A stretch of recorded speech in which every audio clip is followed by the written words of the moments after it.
of artificial intelligence doesn't necessarily apply only to the enterprises. What it actually applies to is the small businesses. So small startups or a business unit that is running like a startup within a big corporations, they're able to adapt to artificial intelligence and actually apply a lot of the use cases within their ecosystem.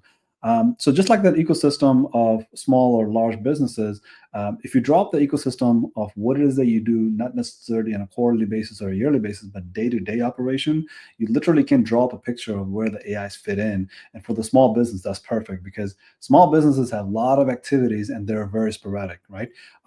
Versus enterprises, they have very structured alignments of, let's say, for example, project management or agile methodologies to understand how AI fits in. So when you have to adopt an AI, small businesses are far more adaptable to these AI use cases than enterprises are.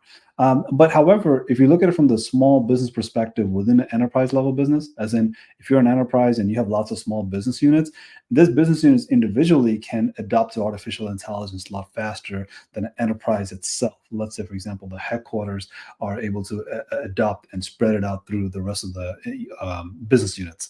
So as a small business, you have more capability of developing the data portfolio that you need in order to be successful in the AI space, not for 10 years ago, but 10 years down the road or even 10 months down the road. Because there's a rule of 80-20 that is really to be followed. At that 20% comes from the organization because the other 80% comes from, let's say, AI service provider or vendor.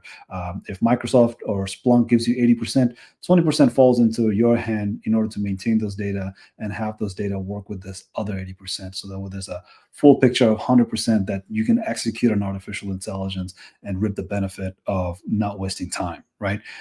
Because a lot of the AIs that are really being delivered from outside, they waste a lot of time, but they don't really produce the results. And as a matter of fact, enterprises are not really adopting artificial intelligence at this point because there's so much of these wasted time in adopting AI. And when it's adopted and implemented, it really doesn't produce the expected outcome. Let's think about your business and let's see where the ecosystem of your business is today with technology and how we incorporate AI into it. So that way things get better, faster, and cheaper for you.